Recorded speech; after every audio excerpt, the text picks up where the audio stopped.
Hare Krishna. Audio, video clear irukka? Clear irukku Mataji. Thank you, ma. Hare Krishna.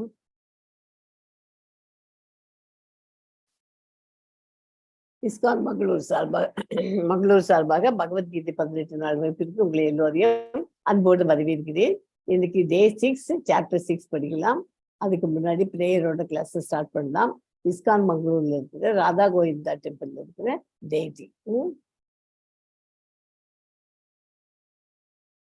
நம ஓம் விஷ்ணுபதாய கிருஷ்ண பிரேஷ்ணாய பூதலே ஸ்ரீமதி பக்தி வேதாந்த சுவாமி நிதி நாமினே நமஸ்தே சரஸ்வதி தேவி கௌரவாணி பிரச்சாரிணே நிர்விசேஷ சூன்யவாதி பாश्चात्य தேசதாரிணே कृष्णाय वासुदेवाय देवकी नंदनाय च नंदगोप कुमाराय गोविंदाय नमो नमः नमः पंकजनाभाय नमः पंकजमालिने नमः पंकजनेत्राय नमस्ते पंकजांगर्ये जय श्री कृष्णा चैतन्य प्रभु नित्यानंदा श्री अद्वैत गदाधर श्रीवासादि गौर भक्त वृंदा हरे कृष्णा कृष्ण कृष्ण हरे हरे हरे राम राम राम हरे हरे ओम नमो भगवते वासुदेवाय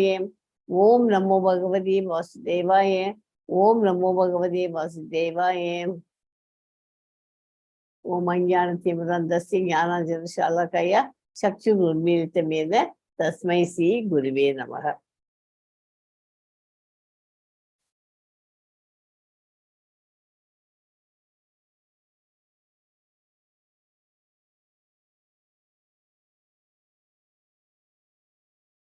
ஸோ இந்த சாப்டர் வந்து தியான யோகம்.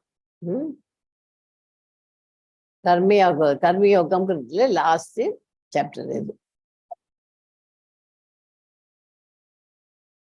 அஷ்டாங்க யோகாவில் முன்னேறுதல், அஷ்டாங்க யோகாவின் நிலைகள், ஏன் மனதை கட்டுப்படுத்த வேண்டும், தோல்வியற்ற யோகியின் இலக்கு, தோல்வி அடைஞ்சாச்சுன்னா அந்த யோகி அவனால அஷ்டாங்க முறை பண்ண முடியல, கடைசியில ஃபெயில் ஆயிட்டான்னா அவனுக்கு என்ன ஆகும் அடுத்த ஜென்மங்கிறது அதை பார்க்க போறோம். பக்தி யோகி மிக உயர்ந்த யோகா. பக்தி யோகம் தான் எல்லாத்தையும் விட உயர்ந்த யோகா.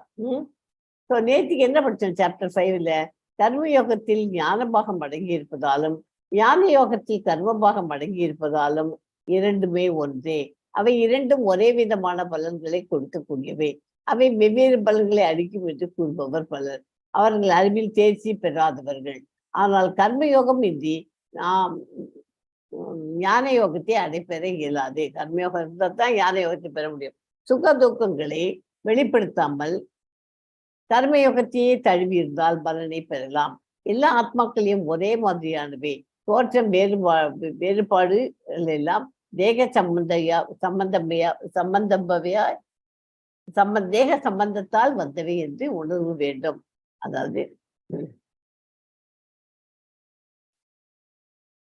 வெளிப்புறத்தில் எல்லா செயல்களிலும் ஈடுபட்டிருக்கும் ஒருவன் ஈடுபட்டிருக்கணும். உட்புறம் அவற்றின் புலன்களை தொடர்ந்து வாழும் பக்குவ அறிவுடைய மனிதன் திவ்ய ஞானம் என்னும் நெருப்பினால் தூய்மைப்படுத்தப்பட்டு அமைதி, பற்றின்மை, பொறுமை, ஆன்மீக பார்வை, ஆனந்தம் ஆகியவற்றை அடைகிறான். ஓகே, தியான வழிமுறையில் அஷ்டாங்க யோகம் மனதையும் புலன்களையும் கட்டுப்படுத்தி பரமாத்மாவின் இதயத்துடன் அமர்ந்துள்ள பகவானின் ரூபம் மீது தியானம் செய்வதாகும். பரமனின் முழு உணர்வின் நிலையான சமாதியில் இந்த பயிற்சி உச்ச நிலையை அடைகிறது. அஷ்டாங்க யோகத்தில் 8 அங்கங்கள் இருக்கின்றன. யம, நியம, ஆசன, பிராணாயாமா, பிரத்யாகாரா, தாரணா, தியானா, சமாதி. இந்த மாதிரி 8ஐயும் பார்க்க போறோம் இன்னைக்கு சாப்டர்ல. கர்மயோகம் ஞான யோகங்களில் சித்தி பெற்றவர்களுக்கு உண்டாகும் ஆத்ம அனுபவம் இந்த அத்தியாயத்தில் கூறப்பட்டுள்ளது. இந்த ஆத்ம அனுபவத்தில் ஈடுபட்டு ஆதியிலேயே திருப்தி அடைந்தவன் வேறு விஷயங்களில் மனதை செலுத்த மாட்டான். அவனுக்கு தோழன், பகைவன், பந்து, நல்லவன், கெட்டவன் என்று வேறுபாடின்றி எல்லோரிடமும் ஒரு விதமாக நடந்து கொள்வான். ஒரே விதமானவன் இதுல நடந்து இருப்போம். எல்லோரையும் ஒரே விதமான மனப்பான்மை அவன்கிட்ட எல்லாருக்கும் பார்த்தாலும் இருக்கும். அவன் ஜனங்களுடைய சேர்க்கையை வெறுத்து தனிமையிலேயே விருப்பம் முற்று திடமான ஆசனத்தில் இருந்து தனது ஆத்மஸ்வரூபத்தை எண்ணி மகிழ்வான். எல்லா ஆத்மாக்களையும் தேக சம்பந்தத்தை நீக்கி பார்த்தால் ஒரு வகைப்பட்டவை என்று எண்ணி முடிவில் கடவுளும் ஆத்மாக்களும் ஒரு வகைப்பட்டவன் என்று உணர்வான். இந்த நிலை பெற்றவனே யோகிகளில் சிறந்தவனாவான். ஓகே, சகாம கர்ம யோகா அப்படின்னா பலன்கள். சகாம கர்மா கடமைகள். ஞான யோகம் ஐக்கியமாதல். அஷ்டாங்க யோகம் யோக சித்தி. பக்தி யோகம் கிருஷ்ணனை அடைதல். எல்லாத்துக்கும் கடைசி ஞான யோகம். கடைசியில இந்த சாப்டர்ல கடைசியில இந்த பகவத்கீதால இது வச்சிருக்கு, ஞான யோகம்னு இருக்கு. அதுக்கு ஞான யோகத்துக்கு கர்மயோகத்துக்கு படிச்சுட்டு ஞான யோகம் படிக்கணும். நடுவில் பக்தி யோகம். பக்தி யோகமும் இம்பார்ட்டன்ட். பக்தி யோகத்தை படிச்சா தான் நமக்கு ஞான யோகம் புரியும். கர்மயோகத்தை பாதி படிச்சுட்டு பக்தி யோகா படிச்சா தான் ஞான யோகம் புரியும். ஓகே, ஒரு பிரெட் சாண்ட்விச் பண்றோம். அப்போ முன்னாடி ஒரு பிரெட், பின்னாடி ஒரு பிரெட், நடுவில் நியூட்ரிஷன்ஸ் வச்சுருக்கோம். ஸோ அதனால சென்டர்ல இருந்தாலும் அது பக்தி யோகம் தான் சிறந்தது. எல்லா யோகங்களிலும் சிறந்த யோகம் எது? பக்தி யோகம். ஒரு யோகியோட வெற்றி எப்படி அடைய போறோம்? ஒரு யோகி சஞ்சலமற்ற மனம் இவனுக்கு இருக்கணும். பௌதிக ஆசைகளை துறக்கணும். பிரம்மச்சரியத்தை கடைபிடிக்கணும். காற்று வீசாத இடத்தில் உள்ள தீபம் போல இருக்கணும். ஒழுங்குபடுத்தப்பட்ட பழக்க வழக்கங்கள் அவனுக்கு இருக்கணும்.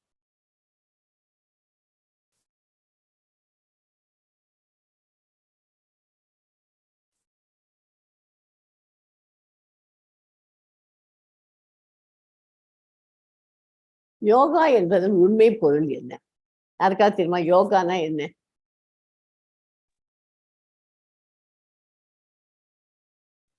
ட்ரை பண்ணுங்க. எஸ் அசோக் பிரபுஜி, ட்ரை பண்ணுங்க. சுரேஷ் பிரபுஜி, நமஸ்காரம் மாதாஜி. ட்ரை பண்ணுங்க.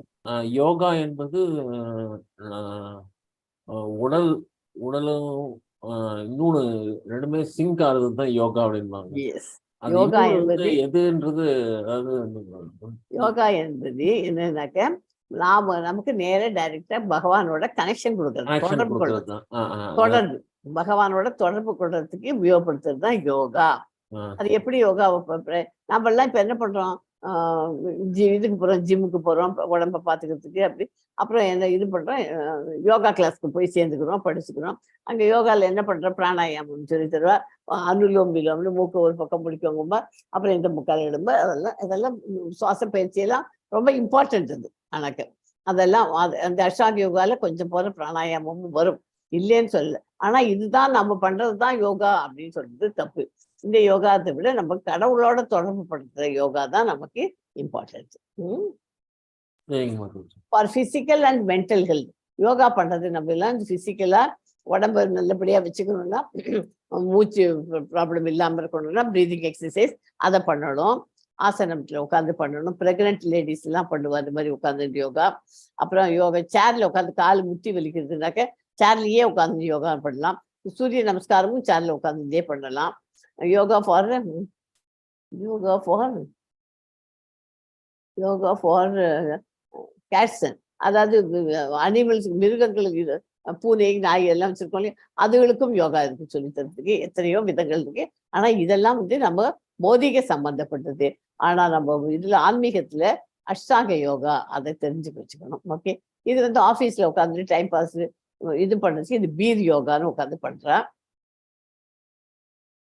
அந்த மாதிரி யோகால நிறைய யோகாக்கள் விதமா பண்ணிட்டு இருக்கா. அப்படின்னா அதை விட நம்ம படிக்க போற யோகா தான் இம்பார்ட்டன்ட். ஏஸ்மா 6.1 படிக்க பொம்பளாச்சு. ஹரே கிருஷ்ணா. ஓம் ஸ்ரீ பரமாத்மனே நமः. அத ஷஷ்டோத்யாயः ஆத்ம சம்யம யோகः. ஸ்ரீ பகவான் வாச்ச அநாஸ்ரித கர்ம ஃபலம் காரியம் கர்ம கரோதி யः ச சந்நியாசி ச யோகி ச ந நிர்ன சாக்ரியः. புருஷோத்தமரான முழு முதற் கடவுள் கூறினார், செயலின் பலன்களில் பற்றற்று கடமைக்காக செயலாற்றுபவனே சன்னியாசி. சன்னியாசியும் உண்மையான யோகியும் ஆகிறான். தவிர வேள்வி நெருப்பை மூட்டாதவனும் செயலற்றவனும் அல்ல. ஓகே, வேள்வி நெருப்பை மூட்டாதவனும் செயலற்றவனும் அல்ல. யார் உண்மையான யோகி? கடமைக்காக செயலாற்றுபவனே சன்னியாசியும் உண்மையான யோகியும். செயலில் எதுலையுமே பற்று இல்லாம இருக்கணும். அந்த மாதிரி தான் அந்த மாதிரி யோகம் தான் இப்ப படிக்கிறோம் நம்ம. இது வந்து 6.1 ஸ்லோகம் வந்து உங்களுக்கு ஜஸ்ட் இன்ட்ரோடக்ஷன். யார் யோகம்னா என்ன, செயலின் பலன்களில் பற்றற்று கடமைக்காக செயலாற்றுபவன் சன்னியாசி அல்லது உண்மையான யோகி. உண்மையான யோகினா அது செயலில் பலன்களில் பற்றற்று இருக்கணும், கடமைக்காக செயலாற்றுபவன். பாண்டுவின் மகனே, புலனுணர்ச்சிக்கான இச்சைகளை துறக்காத எவனுமே யோகியாக முடியாது என்பதால் துறவு என்று அழைக்கப்படுவதும் யோகமும் பரமனுடன் தொடர்பு கொள்வதும் ஒன்றே என்பதை நீ அறிய வேண்டும். மனதை நண்பனாக செயல்படும்படி கட்டுப்படுத்துவதே அஷ்டாங்க யோகாவின் பயிற்சி நோக்கமாகும். மனதை கட்டுப்படுத்தாமல் வெறுமனே வெளிக்காட்சிக்காக செய்யப்படும் யோகம் பலனற்ற காரியமரியமே. மனத்தை அடக்க முடியாதவன் எப்பொழுதும் மிக பெரிய விரோதியுடன் வாழ்கிறான்.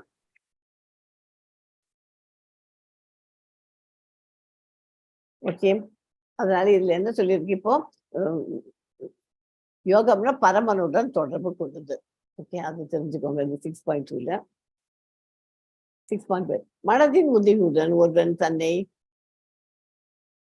தன்னை உயர்த்தி கொள்ள வேண்டுமே ஒழிய தாழ்த்தி கொள்ளக்கூடாது. மனமே கட்டுண்ட ஆத்மாவின் நண்பனும் எதிரியும் ஆவான். மனசு இருக்கு இல்லையா, இந்த மனசுதான் கட்டுண்ட ஆத்மாவின் நண்பனாகவும் இருக்கும், அதே சமயம் எதிரியாகவும் இருக்கும். ரெண்டுத்துக்குமே அதுதான் காரணம். என்ன, மனசு. அதை நமக்கு கொடுத்துருக்கிற புத்தியால அந்த மனசை நம்ம கண்ட்ரோல் பண்ணினா நமக்கு அது நண்பனாக இருக்கும் இல்லையா. ஆத்மாவனோட நண்பனாகவும் இருக்கும். அது எதிரியா போற சமயத்துக்கு நமக்கு மனசை அலைப்பாயிட்டா அது எதிரியாகணும். ஸோ இந்த பிக்சர்ல பார்த்தேன்னா இது எதிரிக்கு picture. Is my friend or enemy. இந்த பக்கம் பார்த்தேன்னா இந்த பிக்சர்ல ஃப்ரண்ட்ல பார்த்தேன்னா உங்களுக்கு அது நண்பனா இருக்கு. இந்த படம் பார்த்தேன்னாக்க இந்த பின்னாடி இருக்கிற படத்தை பார்த்தேன்னா கையில இதை வச்சிருந்து குத்தலாமா கொலை பண்ணலாமா அப்படின்னு நினைச்சிருக்கா இல்லையா. அந்த மாதிரி இருந்தால் அது விரோதியாகும். எல்லாத்துக்கும் காரணம் என்ன, நம்முடைய மனசு. மனம் விரோதியாகவும் இருக்கும், நண்பனாகவும் இருக்கும், இரண்டும். ஓகே, 6.6 படிக்கிறோம். Yes, Mataji. बन्धुर आत्मात्मनस्तस्य येनात्मैवात्मना जितः आत्मात्मनस्तु शत्रुत्वे वर्तेतात्मैव शत्रुवत्. மனதை வென்றவனுக்கு மனமே சிறந்த நண்பனாகும். ஆனால் அவ்வாறு செய்ய தவறுபவனுக்கோ அதுவே மிகப்பெரிய விரோதியாகும். மனசை கண்ட்ரோல் பண்ணதுக்கு தெரிஞ்சதுன்னா அது சிறந்த நண்பனாக இருக்கும். அது செய்ய தவறுபவனுக்கு அது மிகப்பெரிய விரோதியாகும். அதுக்கு என்ன பண்ணணும், கட்டுப்படுத்துறதுக்கு நல்லா அஷ்டாங்க யோகாவை பயிற்சி பண்ணு.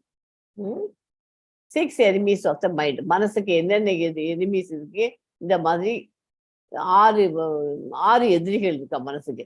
காமம், குரோதம், பேராசை, லோபான பேராசை,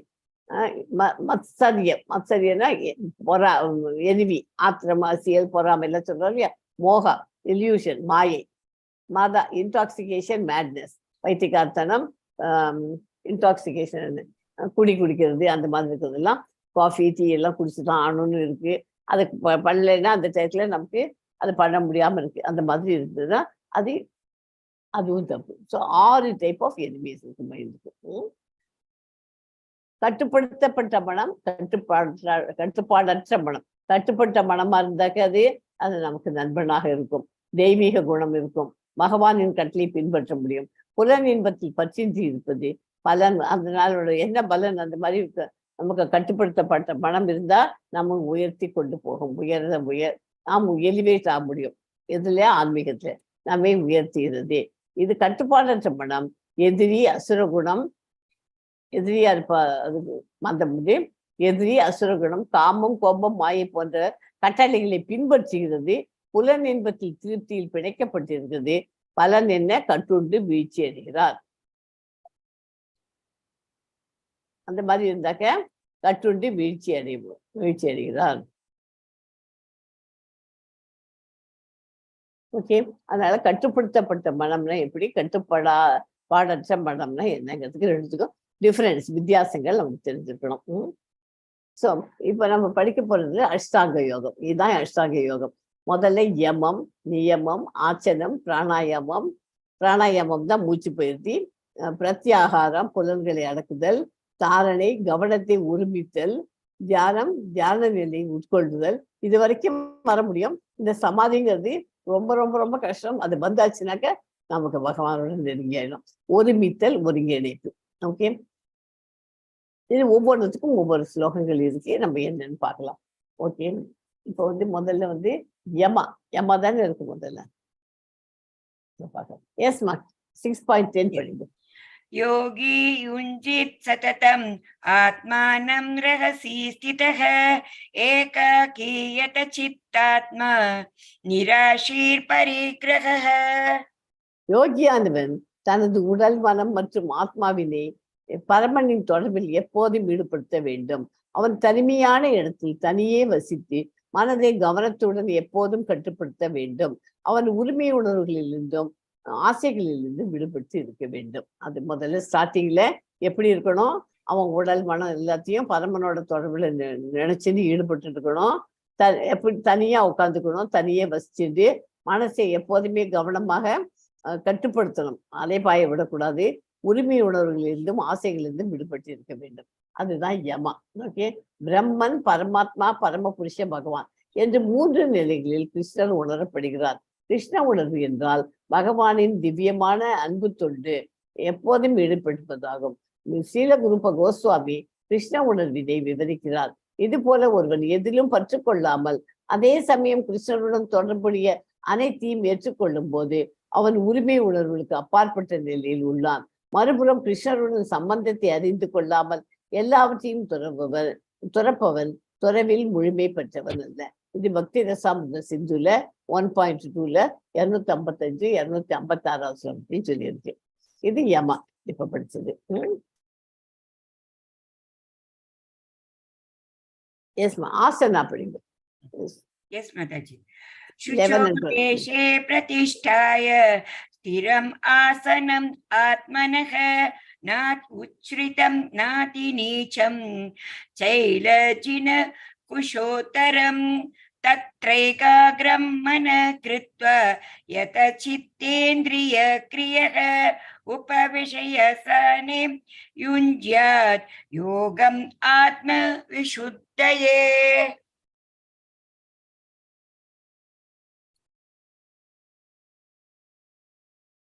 யோகத்தை பயில தனிமையான இடத்திற்கு சென்று நிலத்தில் தர்பை புல்லை பரப்பி அதனை மான்தோலாலும் மென்மையான துணியினாலும் மறைக்க வேண்டும். இந்த ஆசனம் மிக உயரமாகவோ தாழ்வாகவோ இல்லாமல் புனிதமான இடத்தில் அமைந்திருக்க வேண்டும். பின்னர் இதன் மேல் ஸ்திரமாக அமர்ந்து மனம், புலன்கள் மற்றும் செயல்களை கட்டுப்படுத்தி மனதை ஒருமுகப்படுத்தி கோபத்தை இதயத்தை தூய்மைப்படுத்துவதற்காக யோகியானவன் யோகத்தை பயில வேண்டும். ஓகே, எப்படி உட்காந்துக்கணும்? இதுல ஆசனம்னா என்ன? உட்காந்துக்கிற இடம் எப்படி இருக்கணும்?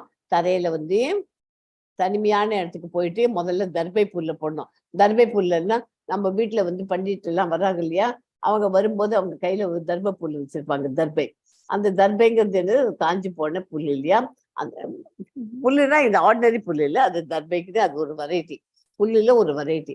அதை வச்சிருப்பாங்க. அது பண்ணினா அதால எடுத்து இப்படி இப்படி பெருக்கிற மாதிரி பண்ணுவாங்க.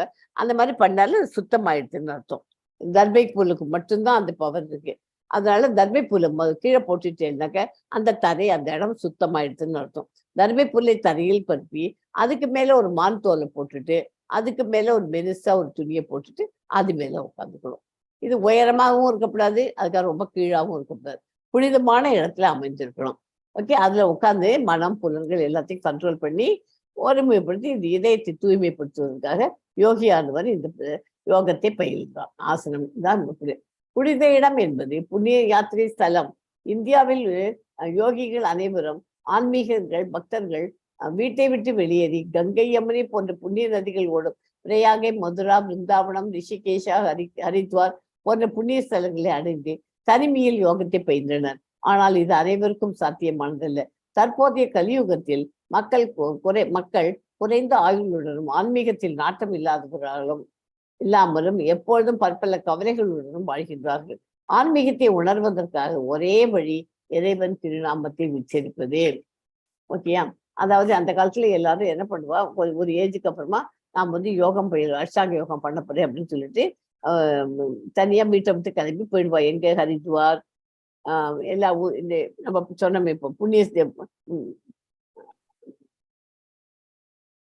மதுரா விருந்தாவனம், ரிஷிகேஷ், ஹரித்வார், பிரயாகை இந்த மாதிரி இடத்துல எல்லாம் போயிருப்பா. கங்கை யமுனை எல்லாம் ஓடுற இடத்துல, புண்ணிய நதிகள் ஓடுறது பிரயாகை, அந்த மாதிரி இடத்துல எல்லாம் போய் புண்ணிய நதிகள் இருக்கிற இடத்துல அவ போய் உட்காந்துட்டு அந்த மாதிரி பண்ணுவா. இப்போ அது இந்த காலத்துல வந்து அதெல்லாம் சாத்தியம் இல்லை இல்லையா? நம்மளெல்லாம் யாராலேயே தனியா அங்க போக முடியாது. இப்ப ஏன்னா அந்த காலத்துல வியாதி இவ்வளவு வியாதி கிடையாது. இப்ப ரொம்ப வியாதி, எங்க பார்த்தாலும் வியாதி.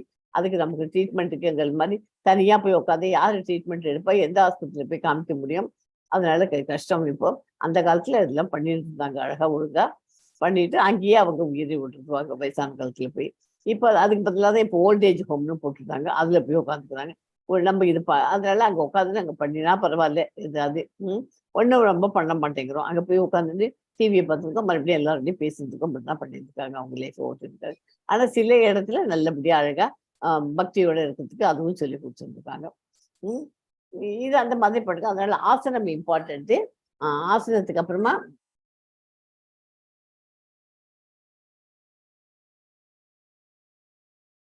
பிரத்யாகாரா, இதை படிக்க. எஸ் மாதாஜி. யுஞ்சன் ஏவம் சதாத்மானம் யோகி நியதமானசஹ சாந்திம் நிர்வாண பரமா மத்சம்ஸ்தாம் அதிகச்சதி. இவ்வாறாக உடல், மனம் மற்றும் செயல்களை இடையராது கட்டுப்படுத்த பழகிய யோகி தனது ஒழுங்குபடுத்தப்பட்ட மனதுடன் பௌதிக வாழ்வை களைந்து இறைவனின் திருநாட்டை கிருஷ்ணலோகத்தை அடைகிறான். அந்த மாதிரி இது பேர் பிரத்யாகாரா. நம்ம உடல், மனம் மற்றும் செயல்களை கட்டுப்படுத்தி யோகி ஒழுங்குபட்ட மனதுடன் பௌதிக வாழ்வை இறைவனின் திருநாட்டை அடைகிறான். யோக பயிற்சி என்பது எந்த ஒரு ஜட வசதியையும் அடைவதற்காக அல்ல, ஜட வாழ்க்கையில் முற்றிலுமாக களைவதற்கு. ஆரோக்கியமான வாழ்வை தேடுபவனும் ஜட வாழ்வில் பக்குவ நிலையை விரும்புவனும் பகவத்கீதையின் யோகியாக ஏற்றுக்கொள்ளப்படவில்லை. அதாவது இந்த பௌதிக உலகத்துல ஆசைகள் இருக்கு, நமக்கு அதை வாங்கணும், இதை வாங்கணும், இப்படிதான் நம்ம நினைச்சுன்னு உட்காந்துவோம். அந்த மாதிரி இருக்கிறவெல்லாம் யோகியாரத்துக்கு சான்ஸே இல்லை. பகவத்கீதையில் யோகியாக ஏற்றுக்கொள்ளப்படவில்லை. ஜடவாடியில் இருக்கும் சூரியனை போல ஆன்மீக உலகில் எல்லா கிரகங்களுமே சுய ஒளி கொண்டவை. ஆன்மீகத்துக்குள்ள நம்ம வந்துட்டோம்னாக்க ஒவ்வொன்றுத்துக்கும் சுய ஒளி இருக்கும். பகவத்கீதை ஆரோக்கியமா வாழணும் அப்படின்ட்டு ஜட வாழ்வில் பக்குவ நிலை விரும்பணும். இவ ரெண்டு பேரும் பகவத்கீதை பிரகாரம் யோகியாக ஏற்றுக்கொள்ளப்பட மாட்டாது. எஸ் 16 படிங்க. எஸ் மாதாஜி. நாத் அஷ்ணதஸ்து யோகோஸ்தி ந சைகாந்தம் அனஷ்ணதஹ ந சாதி ஸ்வப்னஷீலஸ்ய ஜாக்ரதோ நைவ சார்ஜுன. அர்ஜுனா, எவன் ஒருவன் மிக அதிகமாக அல்லது மிக குறைவாக உழுகின்றானோ, மிக அதிகமாக அல்லது மிக குறைவாக உறங்குகிறானோ, அத்தகையோர் யோகியாவதற்கு வாய்ப்பே இல்லை. யோகி ஆகிறதுக்கு அவளுக்கெல்லாம் வாய்ப்பு கிடையாது. யாருக்கெல்லாம் யாரு நிறைய சாப்பாடு சாப்பிட்றாளோ, லஞ்சு, பிரேக்ஃபாஸ்ட், டின்னர் எல்லாம் நிறைய சாப்பிடுவா செல்வேன். அதாவது நமக்கு வேணுங்கிற லிமிட்டட் ஃபுட் எடுத்துதான் போறோம். அது நமக்கு தெரிய மாட்டேங்குது. நம்ம என்ன பண்றோம், ஓவர்லோடு வயிற்றுக்குள்ள போட்டு அது ஜீரணமாக மாட்டேங்கிறது, வயிற்றுக்கு கெடுதல் பண்ணிட்டு இருக்கு. அதனால அதே மாதிரி கொஞ்சமாவும் சாப்பிடக்கூடாது, மிக குறைவா. அதாவது நமக்கு வருது ஒரு 75% வரைக்கும் சாப்பிடலாம், 25% நம்ம வயிற்றுல காலியாவே வச்சுக்கணும். அப்பதான் நம்ம ஆக்டிவா இருக்க முடியும். நம்ம என்ன பண்றோம், அது பண்ணாதே நம்மள 2 முட்டை வரைக்கும் சாப்பிட்டு தண்ணியை குடிச்சுட்டு அப்பாடான்னு இந்த பிராமணர்கள் எல்லாம் வந்து விசேஷத்தப்பெல்லாம் வந்துருச்சு, அவங்க எல்லாம் அப்படிதான் சாப்பிட்டுட்டு போயிடுவாங்க. அவங்க எல்லாம் ஒரே வேளை தான் சாப்பிடுவாங்க. அந்த மாதிரி ஃபுல் லோடு போட்டுட்டாங்கனாக்க அதுக்கப்புறம் அவங்க வெந்நீர் தான் சாப்பிட்டுட்டு இருப்பாங்க பாக்கி இருக்கிற டைம்லாம் அன்னைக்கு. அந்த மாதிரி பண்ணிட்டு நைட் வந்து ஒன்றும் சாப்பிட மாட்டாங்க, 2 பழம் ஏதாவது எடுத்து பயில் போட்டுப்பாங்க, அவ்வளோதான், அப்படி முடிச்சுப்பாங்க. அது வந்து இதெல்லாம் அந்தணர்கள்லாம் பண்ணக்கூடிய காரியம். நம்மளால அது அந்த மாதிரி பண்ண முடியாது. அந்த மாதிரி சாப்பிடக்கூடாது, அதிகமாகவும் சாப்பிடக்கூடாது, அதுக்காக குறைச்சலாகவும் சாப்பிடக்கூடாது. நமக்கு வேணுங்கிற லிமிட்டடா ஒரு 75% வருகிறான். அதே மாதிரி தூக்கம், ஒரு மனுஷனுக்கு தூக்கம் 6 மணி நேரம் போதும். 6 மணி நேரத்துக்கு மேல தூங்கினாக்க அவன் சோம்பேறியா இருக்க முடியும், தம்ம குணத்துக்காரன் ஆயிடுவான். 6 மணி நேரம் கரெக்டா தூங்கி எழுந்திருந்தாக்க சத்துவ குணத்தில் இருக்க முடியும். ஓகே, அந்த மாதிரி கரெக்டா ராத்திரி 9 மணி 10 மணிக்குள்ள படுத்துடணும். படுத்துட்டு காத்தால 4:30 மணி 5 மணிக்கு எழுந்துக்கணும். இந்த பழக்கம் ஆயிடுச்சுன்னா அவனுக்கு யோகியாகிறதுக்கு வாய்ப்பு உண்டு. உணவையும் உறக்கத்தையும் ஒழுங்குபடுத்த வேண்டும் என்று இங்கு யோகிகளுக்கு பரிந்துரைக்கப்படுகிறது. எளிய சத்துவ உணவும் 6 மணி நேரத்திற்கு மேல் உறங்கவும் கூடாது. தமோ குணத்தில் இருப்பவர் சோம்பேறியாகவும் அளவு கடந்து உறங்குபவனாகவும் இருப்பார். அத்தகையோர் யோகத்தை பயில முடியாது. எஸ்மா, நீயமா படிங்க 6.17. युक्ताहार विहारस्य युक्तचेष्टस्य कर्मसु युक्तस्वप्नावबोधस्य योगो भवति दुःखः.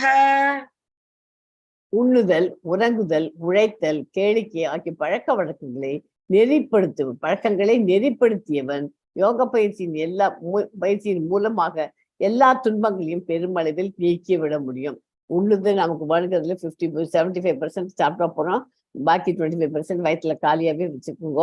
உறங்குதல் 6 மணி நேரத்துக்கு மேல உறங்கக்கூடாது. உழைத்தல், அதுவும் சூரிய உதயத்துக்கு முன்னாடி இருந்துக்கணும். அப்புறம் இந்த நைட்டு ரொம்ப லேட்டா தூங்கக்கூடாது. கேளிக்கை ஆகிய பழக்கங்களை நிறைய கேளிக்கைகள் வேணும், அதாவது என்டர்டெயின்மெண்ட் வேணும். அது ஓரளவுக்கு தான், எல்லாத்தையும் லிமிட்டடா வச்சுக்கணும். உழைக்கிறதும் ஒரு அளவுக்கு தான் உழைக்கணும். எல்லாத்தையும் நெறிப்படுத்தியிருந்தா அவன் தான் எல்லா துன்பங்களையும் பெருமங்களையும் நீக்கிவிட முடியும். உண்ணுதல், உறங்குதல், உடல் உருவு கொள்ளுதல், தற்காத்து கொள்ளுதல், இந்த 4ம் உடலின் உந்துதல் எண்களாகும். உடலின் உந்துதல்கள் என்ன? உண்ணுதல், உறங்குதல், உடல் உருவு கொள்ளுதல், தற்காத்து கொள்ளுதல். தேவையற்ற கடின உழைப்பு யோக பயிற்சியின் முன்னேற்றத்தை தடுத்துவிடும். உண்ணுதல் பிரசாதத்தை மட்டுமே ஏற்க பழகிவிட்டால் அதனை எளிதாக நெறிப்படுத்தலாம். கிருஷ்ண உணர்வில் பக்தி தொண்டில் தனது கடமைகளை செய்வதில் எப்போதும் முனைப்புடன் இருப்பதால் தேவையற்ற உறக்கம் நஷ்டமாக கருதப்படுகிறது. சீலரூப கோஸ்வாமி சதா சர்வ காலமும் கிருஷ்ணனின் தொண்டில் இருந்ததால் 2 மணி நேரமே அவர் உறங்கினார். ஹரிதாஸ் தாக்கூர் தனது ஜபமாலையில் 3 லட்சம் திருநாமங்களை ஜெபிக்காமல் உறங்க மாட்டார். பிரசாதத்தை கூட ஏற்க மாட்டார். முடிகிற வரையில் கிருஷ்ண பக்தருக்கு பௌதீக ஓய்வு என்பதே கிடையாது. இந்த மாதிரி ஓய்வு பௌதிகத்தை அப்படியே அவன் மைண்ட் ஃபுல்லும் ஆன்மீகத்துல போயிட்டு அஷ்டாங்க யோகத்தை கத்துட்டு நம்ம முன்னேறணும், படிப்படியாக ஒரு தூய பக்தனா ஆகணுங்கிறது தான் அவளுக்கெல்லாம் புத்தி போயிட்டு இருக்கும். அதை விட்டுட்டு நம்மளாம் என்ன பண்றோம், நிறைய சாப்பிடுவோம், நிறைய தூங்குவோம், நிறைய கேளிக்கைகளுக்கெல்லாம் நிறைய போயிட்டு வந்துட்டு இருப்போம். அதெல்லாம் எல்லாத்தையும் கண்ட்ரோல் பண்ணிக்கோங்க அப்படிங்கிறது தான் இந்த நியமா. எஸ்மா, தாரணா படிங்க. यथा विनियतं चित्तम् आत्मन्येवावतिष्ठते निःस्पृह सर्वकामेभ्यो युक्त इत्युच्यते तदा. யோகியானவர் யோக பயிற்சியின் மூலமாக தனது மனதின் செயல்களை ஒழுங்குபடுத்தி எல்லா ஜட ஆசைகளிலிருந்து விடுபட்டு உன்னதத்தில் நிலை பெறும்போது யோகத்தில் நன்கு நிலை பெற்றவனாக கூறப்படுகிறான். என்ன பண்ணணும்? எல்லாம் யோக பயிற்சி ஒழுங்கா பண்ணி எல்லாத்தையும் மனசை ஒழுங்குபடுத்தி செய்யற காரியங்களும் ஒழுங்குபடுத்தி எல்லா ஜட ஆசைகள்ல இருந்து கம்ப்ளீட்டா விடுபட்டுட்டு பகவானை நினைச்சு உன்னதத்தில் நிலை பெறும்போது அவன் யோகத்தில் நிலை பெற்றவன் ஆவான். யோகி காமத்தை முதன்மையாக கொண்ட எல்லா ஜட இச்சைகளையும் துறந்துள்ளான்.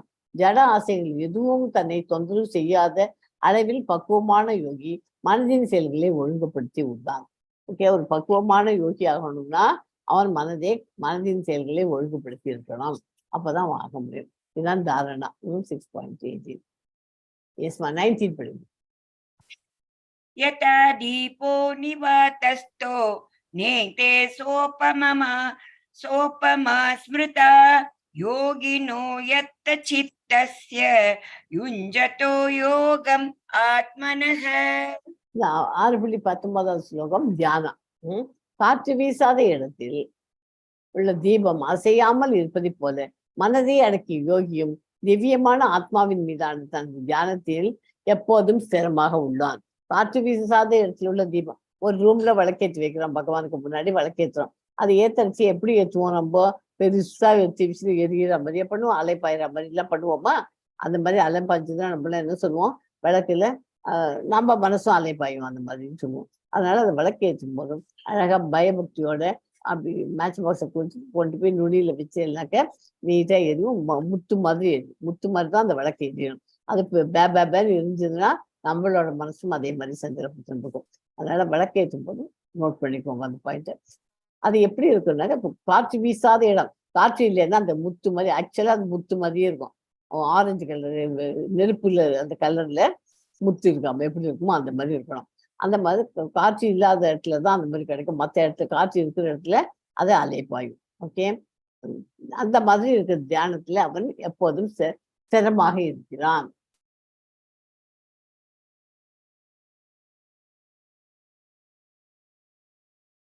சமாதி லாஸ்ட் ஃபைனல் இருந்து அஷ்டாங்க யோகாவில் 7 படிச்சாச்சு. 8வது வந்து சமாதி. சமாதி என்று அழைக்கப்படும் பக்குவ நிலையில் மனம் யோக பயிற்சியின் மூலமாக ஜட செயல்களிலிருந்து முழுமையாக விலக்கப்படுகிறது. தூய மனதால் தன்னை கண்டு தன்னில் இன்பத்தை அனுபவிப்பதற்கு ஒருவனிடம் உள்ள திறனிலிருந்து பக்குவ நிலைக்கு உணரலாம். அந்த இன்ப நிலையில் அவன் திவ்யமான புலன்களின் மூலம் எல்லையற்ற திவ்யமான ஆனந்தத்தை அனுபவிக்கிறான். இவ்வாறு நிலை பெற்றவர் உண்மையில் இது என்றும் வழுவுவதில்லை. இதைவிட உயர்ந்த லாபம் எதுவும் இல்லை என்று நினைக்கிறான். அத்தகைய நிலையில் அமைந்தவன் மாபெரும் துயரங்களுக்கு மத்தியிலும் ஒருபோதும் அசைக்கப்படுவது இல்லை. சோ இந்த சமாதி செஞ்சு எல்லாருக்கும் பண்றது கொஞ்சம் கஷ்டம். இது இருந்தாலும் அதை காலப்போக்கில் கற்றுக்கலாம். வலுவான நம்பிக்கையுடன் கூடிய புத்தியின் மூலம் படிப்படியாக சமாதியில் நிலை பெற வேண்டும். இவ்வாறு மனம் தன்னில் மட்டுமே நிலைப்படுத்தப்பட வேண்டும், வேற எதையும் சிந்திக்காமல் இருக்க வேண்டும்.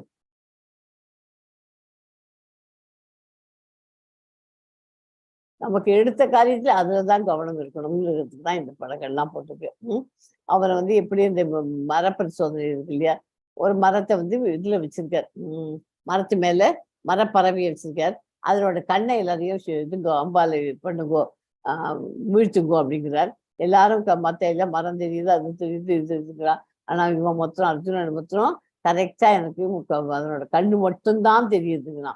அந்த மாதிரி நம்ம எடுத்த காரியத்துல குறிக்கோளோட நோக்கம் கரெக்டா இருக்கணும். அந்த கான்சென்ட்ரேஷன் இருக்கு. இப்போ பகவத்கீதை கிளாஸ்ல ஏன்னா இதில் பகவத்கீதை நமக்கு என்ன புரியுதுன்னு கொஞ்சம் பார்த்துக்கணும்.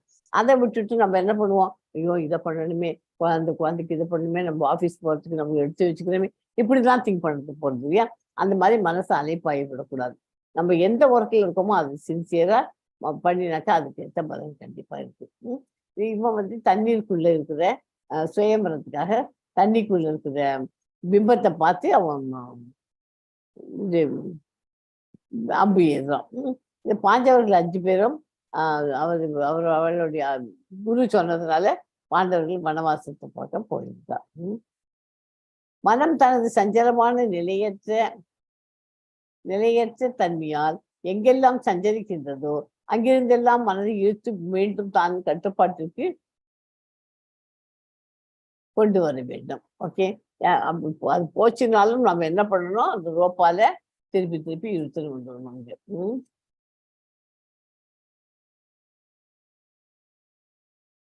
இவ்வாறாக சுய கட்டுப்பாடுடைய யோகி இடைவிடாத யோக பயிற்சியினால் எல்லா ஜடக்கலங்களிலிருந்து விடுபட்டு இறைவனின் திவ்யமான அன்பு தொண்டில் பக்குவமான சுகத்தின் உன்னத நிலையை அடைகிறான். உண்மை யோகி என்னை எல்லா உயிர்களிலும் என்னில் எல்லா உயிர்களையும் காண்கிறான். உண்மையில் தன் உணர்வுடையவன் பரமபுருஷரான என்னையே எங்கும் காண்கிறான். ஒரு உண்மையான யோகியா இருக்கிறவன் எல்லாரையும் சம நோக்கில் பார்ப்போம். ஏன்னா அவனுக்கு தெரியும் எல்லாருடைய இதயத்திலும் அவங்க ஆத்மா ஜீவாத்மாவும் இருக்கு. கூடவே என்ன இருக்கு, ஆத்மா இருந்தாலும் சரி ஜீவாத்மாவும் கூடவே பரமாத்மா இருக்கு அப்படிங்கிறது அவனுக்கு தெரியும். பரமபுருஷனால் என்னையே எங்கும் காண்கிறான். அதனால அவன் வந்து பரமபுருஷ பகவான் எல்லா இடத்துலையும் நான் தான் இருக்கேன் அப்படின்னு சொல்றாரு. அஷ்டாங்க யோக பயிற்சி கலியுகத்தில் கண்டினம் ஏன் விளக்கவும் அதுக்காக சொல்ல தெரியுமா? இந்த கலியுகத்துல இது கஷ்டம். ஏன் நம்மளால காட்டுல போய் தனியா உட்காந்துக்க முடியாது. காடே இல்லாம போயிடுது மாதாஜி. ஏமா காடுகளே இல்லாம போயிடுது. மரங்களை வெட்டுறா. கரெக்ட். அது Deforestation நடந்தது. அதுவும் இல்லாத இப்போ வந்து நமக்கு வீட்டுல வந்து இருந்தாக்க வீட்டுக்குள்ளேயே உட்காந்து கலியுகத்துக்கு ஏற்ற யாகம் பண்ணினா போறோம். இந்த மாதிரி காட்டுல போய் தனியா உட்காந்துருந்து அந்த காலத்துல எல்லாம் போய் உட்காந்தானாக்க அவளுக்கு வந்து போய் உட்காந்து உடம்புல தெம்பு இருந்தது, தைரியம் இருந்தது, எல்லாம் பண்ணா. இந்த காலத்துல தைரியமும் கிடையாது, எல்லாரும் சீக்கிரமாவே மரணம் சம்பாதிக்கிற மாதிரி தான் இருந்திருக்கு இப்போ உலகத்துல. ஏன்னா அவ உடம்பு ஹெல்த்தையும் பார்த்துக்க மாட்டா, இதுல ஆன்மீகத்திலையும் அவ முன்னேறது இல்லை, பௌதிகத்திலையும் முன்னேறது, 2 கட்டான லைஃபை வாழ்ந்துருக்கா எல்லாரும். அதனால இந்த கலியுகத்துல அஷ்டாங்க யோக பயிற்சி கடினம். அதனால ஈஸியஸ்ட் வே இந்த கலியுகத்துல சாண்டிங் த மகா மந்த்ரா. ஓகே, எஸ்மா 6.34 படிங்க. சஞ்சலம் ஹி மன கிருஷ்ண பிரமாதி பலவத்ரிடம் தஸ்யாஹம் நிக்ரஹம் மன்யே வாயோரிவ சுதுஷ்கரம். கிருஷ்ணா, மனம் அமைதியற்றதும், இந்த ஸ்லோகம் ரொம்ப இம்பார்ட்டன்ட். மனதினோட தன்மை என்னங்கிறது. மனம் அமைதியற்றதும், குழப்பம் நிறைந்ததும், அடங்காததும், சக்தி மிகுந்ததும் ஆயிடுச்சு. வீசும் காற்றை அடக்குவதை விட மனதை அடக்குவது கடினமாக எனக்கு தோன்றுகிறது. காற்றை கூட அடக்கிடலாம், சுழல் காற்றை கூட நிறுத்திக்க முடியும், ஒரு ஏதாவது வழிபடி பண்ணிடலாம். ஆனா என் மனசு அலைப்பாயிருது. இப்ப இங்க உட்காந்துருக்கோம், அங்க போய் அந்த ரூம்ல என்ன நடக்கிறது, அங்க என்ன நடக்கிறது, எல்லா நிமிஷம் மண்டையில ஓடிட்டு இருக்கு. இந்த மாதிரி மனம் அமைதி இல்லாம இருக்கு இல்லையா? மனம் குரங்கு போன்றது. ஆமா, மனித மனம் ஒரு குரங்கு. மனம் அமைதியற்றதும், குழப்பம் நிறைந்ததும், அடங்காதும், சக்தி மிகுந்ததும் ஆயிடுச்சு. வீசும் காற்றை அடக்குவதை விட மனசை அடக்குவது கஷ்டம். அமைதியற்றதும் மற்றும் கொந்தளிப்பானது, அமைதியும் கிடையாது, இதுக்கு கொந்தளிப்பாக காற்று போன்றது. வலுவானது மற்றும் பிடிவாதமானது. தேரின் உந்து கருவியாக மனம்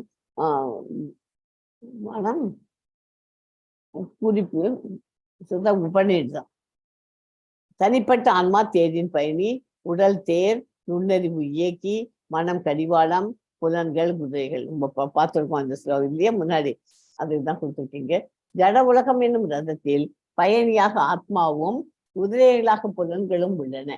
இவ்வாறு மனம் புலன்களில் சேர்க்கையால் இன்ப துன்பத்தை அடைகிறான். ஆத்மா இன்ப துன்பத்தை அடைகிறான். மனதை கட்டுப்படுத்த எளிதான வழி, முக்திக்கு மிகவும் உகந்த வழி ஹரே கிருஷ்ணா மகாமந்திரத்தை ஜபிப்பதுதான். எந்த விதமான யாகமும் பண்ண வேண்டாம், இந்த இதை பண்ணா போகும். எஸ் மஸ் 35 படிங்க. ஸ்ரீ பகவான் உவாச்ச அசம்சயம் மகாபாஹோ மனோ துர்நிகிரஹம் சலம் அப்யாசேன து கௌந்தேய வைராகேன ச கிருஹ்யதே. மனதை கட்டுப்படுத்துவது மிகவும் கடினம், ஆனால் பொருத்தமான பயிற்சி மற்றும் பற்றற்ற தன்மை மூலம் கட்டுப்படுத்துவதற்கான சாத்தியம் உள்ளது என்று கிருஷ்ணர் பரிந்துரைக்கிறார். ஓகே, அடங்காத மனதை கட்டுப்படுத்துவது சிரமம் என்றும் அர்ஜுனனின் கூற்று முழுமுதற் கடவுளால் ஏற்றுக்கொள்ளப்பட்டுள்ளது. ஏற்றுட்டார் அவர் சொல்றது கரெக்டு தான். நீங்க அர்ஜுனா, காற்றை கூட அடக்கலாம், உன் மனசை கண்ட்ரோல் பண்ண முடியாது, கரெக்டு தான். அதே சமயம் அதை எப்படி பண்ணணும்? பயிற்சியினாலும் பற்றின்மையாலும் அது சாத்தியம். பற்றின்மைனா எல்லாத்துல இருந்து டிட்டாச் ஆகணும். இது வந்து பயிற்சி, பிராக்டிஸ் பண்ணணும். புனித செலுத்து வசிக்கணும், பரமாத்மாவின் மீது மனத்தை செலுத்தணும், புலன்களையும் மனதையும் மடக்குதல், பிரம்மச்சரியத்தை பின்பற்றுதல், தனிமையாக இருத்தல் போன்றவை தற்காலத்தில் யாராலும் கடைபிடிக்க முடியாது. ஆனால் கிருஷ்ண உணர்வில் 9 விதமான பக்தி தொண்டில் ஈடுபட முடியும். நவவித பக்தி, நவம்னா என்ன? 9 நவவித பக்தியில ஈடுபட முடியும். முக்கியமானது கிருஷ்ணரை பற்றி கேட்பதாகும். யாராவது சொன்னான்னு வச்சுக்கோ, அதை காதில் கேட்டாலே போறோம். நம்ம உட்காந்து புக்கை வச்சு படிக்காட்டாலும் ஏதாவது அதுக்குதான் கதா காலட்சேபங்கள்லாம் கேளுங்கோ, உபன்யாசங்கள்லாம் கேளுங்கோ, இந்த கிளாஸ் அட்டன் பண்ணுங்க, அந்த கிளாஸ் அட்டன் பண்ணுங்க. யாராவது நமக்கு எடுத்து சொல்றா, அதை காது கொடுத்து கேட்டாலே நமக்கு அது புண்ணியம். ஓகே, புண்ணியம் இல்லை நமக்கு, ஐ மீன் புண்ணியம், நமக்கு மேலே போக முடியும்.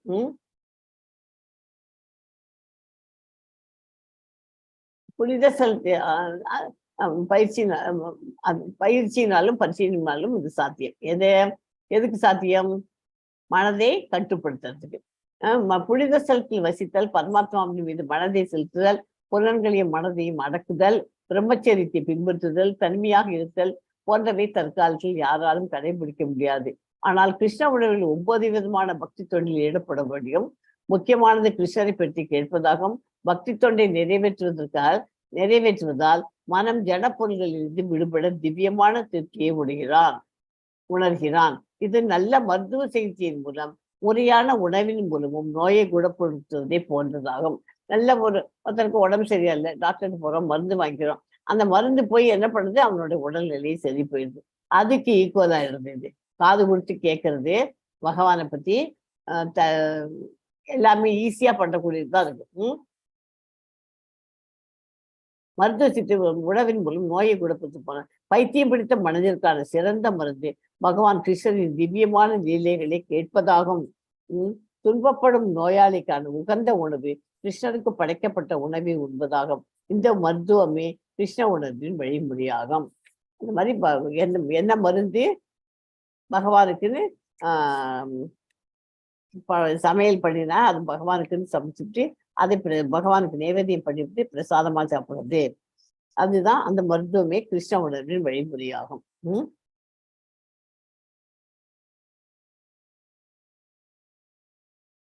கட்டுப்படாத மனதை கொண்டவனுக்கு தன்னை உணர்தல் கடினமான செயலாகும். ஆனால் மனதை கட்டுப்படுத்தி சரியான வழியில் முயல்பவனுக்கு வெற்றி நிச்சயம். இதுவே என் அபிப்பிராயம். தோல்வியுற்ற யோகியின் இலக்கியம். மொத்தம் எல்லாத்தையும் பண்றான். அந்த யோகி அஷ்டாங்க யோகம் எல்லாத்தையும் பண்ணிட்டு வரான். கடைசியா சமாதி நிலைமை வருது. அந்த சமாதி நிலையில அவனுக்கு அந்த யோகிங்கிறத மறந்து போயிட்டு மறுபடியும் பௌதிக உலகத்துக்குள்ள ஆசைக்கு வந்துடணும். பௌதிக உலகத்துல ஆசைப்பட ஆரம்பிச்சிடும். அந்த மாதிரி இருந்தா அந்த யோகிக்கு நிலைமை எது? அவன் நேரம் மோட்சத்துக்கு கிருஷ்ணட்டு போவானா, இல்லைன்னா மறுபிரிவு உண்டா அப்படின்னு நம்ம திங்க் பண்ணுவோம். அதுக்கு என்னங்கிறத ஆன்சர் பார்க்கலாம். அவனுக்கு மறுபிரிவு உண்டு. அவன் பண்ண காரியத்துக்கெல்லாம் நல்ல காரியத்துக்கெல்லாம் பலன் அனுபவிச்சுட்டு மறுபிரிவு எடுக்க போறான். எடுக்கிற சமயத்துல நல்ல குடும்பத்துல பிறப்போம். பார்க்கலாம். அர்ஜுனன் விரைவினான். கிருஷ்ணா தன்னுணர்வு பாதையில் நம்பிக்கையுடன் ஆரம்பத்தில் மேற்கொண்டு பிறகு உலக எண்ணங்களினால் அதை நிறுத்தி விடுப்பவர் யோகத்தின் பக்குவ நிலையை அடைவித்தது. அத்தகைய வெற்றியடையாத ஆன்மீகின் கதி என்ன? வெற்றியடையாத யோகி புண்ணிய ஆத்மாக்கள் லோகங்களில் பற்பல வருடங்கள் அனுபவித்த பின் நல்லோரின் குடும்பத்தில் அல்லது பெரும் செல்வந்தரின் குடும்பத்தில் பிறக்கலாம். ஒரு நல்ல குடும்பத்துல பிறக்கலாம், இல்லைன்னா நிறைய பணம் இருக்கிற குடும்பத்துல பிறக்கும். 41 படிங்க. Yes, Mataji. Prapya punya kritam lokan ushitva sashwati samaha shuchinam shrimatam gehe yoga brashto bijayate. வெற்றியடையாத யோகி புண்ணியாத்மாக்களின் லோகங்களில் பற்பல வருடங்கள் அனுபவித்த பின் நல்லோரின் குடும்பத்தில் அல்லது பெரும் செல்வந்தரின் குடும்பத்தில் பிறக்கிறான். ஓகே, சிறிய முன்னேற்றத்திற்காக கொஞ்சம் போல முன்னேறிவிட்டு பின்னாடி வீழ்ச்சி விட்டுவார். நீண்ட கால யோக பயிற்சிக்கு பின் வீழ்ச்சி விட்டுவார் என வெற்றியடையாத யோகிகள் 2 வகையாக பிரிக்கப்படலாம். குறுகிய கால பயிற்சிக்கு பின் வீழ்ச்சி வரும் யோகி புண்ணிய ஆத்மாக்கள் வழியை அனுமதிக்கப்படும் உயர் லோகங்களுக்கு செல்கிறான். அங்கே நீண்ட காலம் வாழ்ந்து நல்ல அந்தனாவின் வைஷ்ணவ குடும்பத்தில் பணக்கார வியாபாரிகள் குடும்பத்துல பிறப்பதற்காக மீண்டும் இவ்வுலகில் அனுப்பப்படுகிறான்.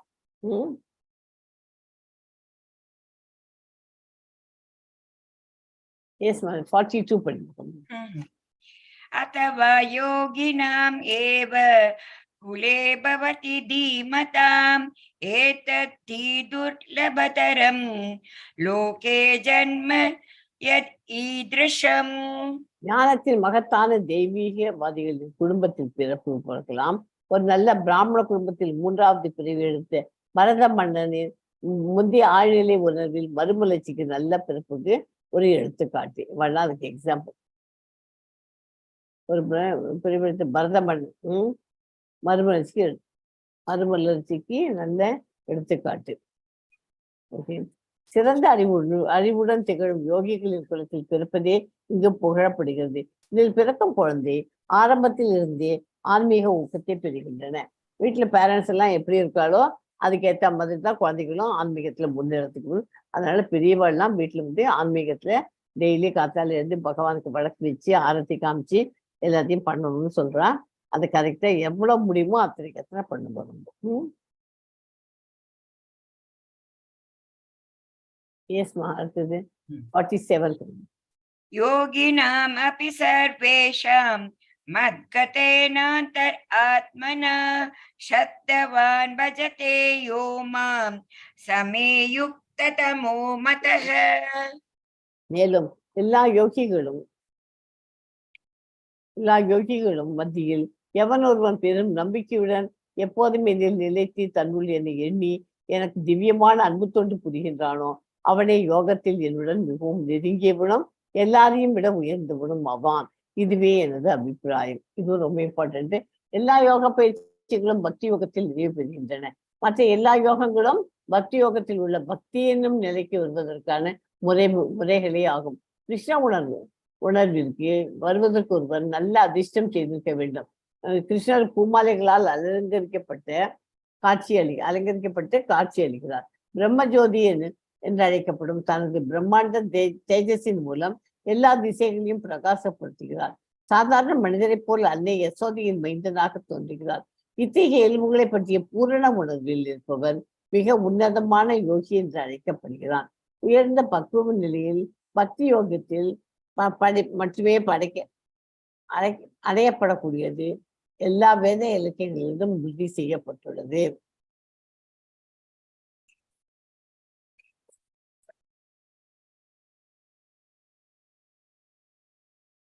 அனைத்து யோகங்களும் பக்தி யோகம் எனும் இலக்கை நோக்கி முன்னேறுகின்றன.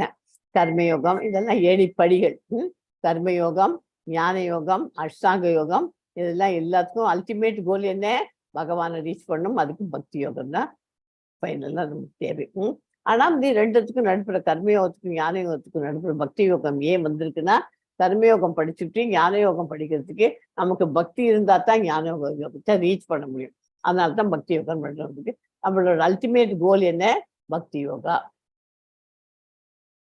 ஓகே, இங்க ஒரு பக்கத்துல லிஃப்ட் இருக்கு, இந்த பக்கம் படி இருக்கு. மின் தூக்கி மற்றும் படிக்கிறது பக்தி யோகா லிஃப்ட்டுக்கு ஒரு எக்ஸாம்பிளா சொல்லலாம். நேரடியாக ஒரு பிறப்பிலேயே கடவுளிடம் போய்விடலாம். அவளை எல்லாத்தையும் ஸ்ட்ரிக்டா ஃபாலோ பண்ணிட்டு பகவானுடைய உருவத்தை வச்சு அதை வழிபட்டு பிரசாதம் பகவானுக்குன்னு படைக்கப்பட்ட அன்னன்னைக்கு சமைக்கிற உணவை நைவேத்தியம் பண்ணி அந்த பிரசாதத்தை சாப்பிட்டு ஏகாதசி அவர் அவதரித்த நாள் இந்த நாட்கள் எல்லாம் விரதம் மேற்கொண்டு ஹரே கிருஷ்ணா மகாமந்திரத்தை கொஞ்சம் ஜாஸ்தியாகவும் சொல்லிட்டு அந்த மாதிரி இருக்கணும். அதெல்லாம் இருந்துச்சுன்னா நம்ம நேர டைரக்ட் யோகா டைரக்டா கோலோக பிருந்தாவன் போயிடலாம். மேல லிஃப்ட் உள்ள போற மாதிரி. இல்லைன்னாக்கா என்ன பண்ணணும்? கர்ம யோகா போன ஒவ்வொரு படியா நம்ம ஏறிட்டு வரணும். ஓகே, ஏறிட்டு இதுவும் போயிடலாம். போக முடியாதுங்களா? மூக்கு இப்படி தொட்டாருன்னு இப்படி தொட்டா என்னங்களா? இப்படி தொட்டது ஈஸி. நம்ம லிஃப்ட்ல போறதுக்கு ப்ராக்டிஸ் பண்ணா அந்த மாதிரி போயிடலாம். இப்படி தொட்டுன்னு வந்தேன்னாக்கா கொஞ்சம் சுத்தின்னு வரணும். அதுக்கு என்ன பண்ணணும்? முதல்ல கர்ம யோகா படிச்சுக்கணும், பக்தி யோகா படிச்சுக்கணும், ஞான யோகா படிச்சுக்கணும், எல்லாத்தையும் படிச்சுட்டு அஷ்டாங்க யோகாவை படிக்கணும், எல்லாத்தையும் படிச்சுட்டு அப்புறம் அந்த பக்தி யோகா அப்படிங்கிற அல்டிமேட் கோலை நல்லா தரவாக்கினா தான் நம்ம பகவானை அடைக்க முடியும். ஃபைனல் ஸ்டேஜில் ரீச் பண்ண முடியும். ஓகே, பக்தி யோகம் தான் மிக உயர்ந்த யோகம். அதிகபட்ச பலன்கள், குறைந்தபட்ச பயிற்சி, தகுதிகள் இல்லை, பாவங்கள் அற்றது, கிருஷ்ணரின் கட்டுப்பாட்டில் உள்ளது.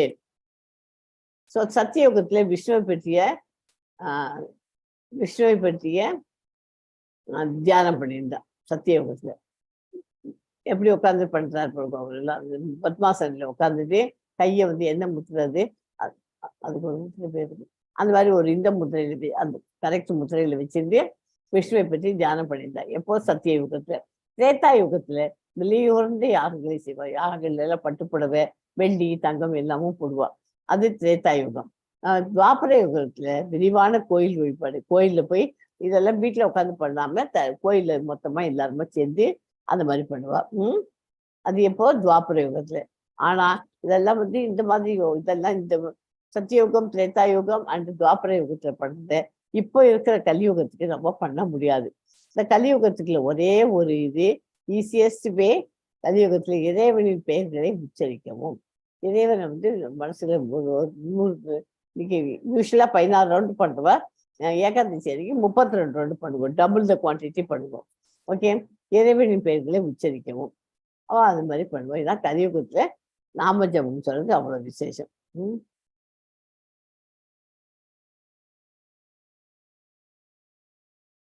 பக்தி யோகா லிஃப்ட்னு சொல்ல அது படிச்சாச்சு. Okay,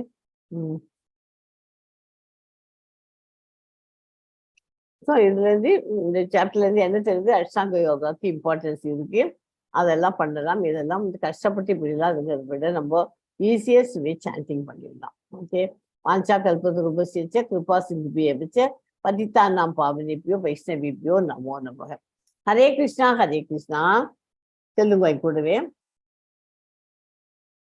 Hare Krishna Hare Krishna Krishna Krishna Hare Hare Krishna Krishna Hare Hare Hare Rama Hare Rama Hare Rama Hare Rama Rama Rama Hare Hare Rama Rama Hare Hare Hare Krishna Krishna Krishna Hare Hare Hare Hare Rama Rama Rama Hare. Okay.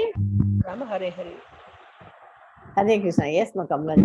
Yes, Mataji. Om Tat Sat iti Srimad Bhagavad Gitasu Upanishadsu Brahma Vidyayam Yoga Shastre Shri Krishna Arjuna Samvade Atma Samyam Yogo Nama Sastrodhyayah.